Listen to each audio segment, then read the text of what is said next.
السلام عليكم مشاهدينا الكرام.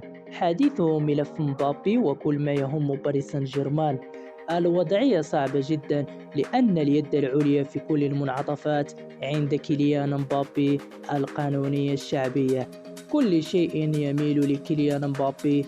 ثمن كيليان مبابي هو 250 مليون يورو في السوق، ولكن ثمن غالي جدا للحصول عليه مجانا. وبالتالي رئيس نادي ريال مدريد عراب الصفقات غير قادر لدفع هذا المبلغ حاليا.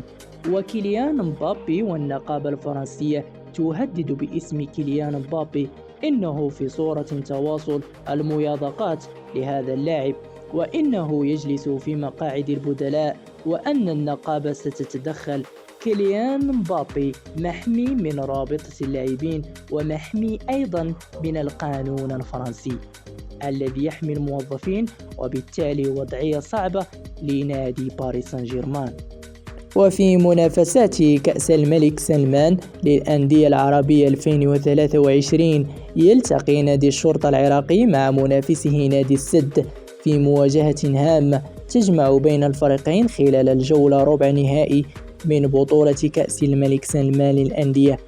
كما يتم إقامة مباراة الشرطة والسد على أرضية ملعب مدينة الأمير سلطان بن عبد العزيز الرياضية، ومن المؤكد أن تكون أحداث المباراة مثيرة ومشوقة.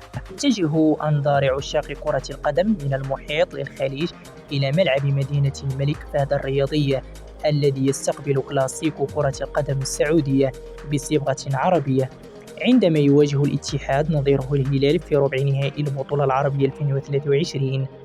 ومن الناحية الرقمية العميد هو الفريق الأفضل رفقة الرجاء المغربي في كأس الملك سلمان، بعد أن نجح في الفوز بمباراته الثلاثة في دور المجموعات. كما أن لديه هداف المسابقة حتى الآن كريم بنزيما، الذي أحرز هدفا في كل من المباريات الثلاث التي خاضها.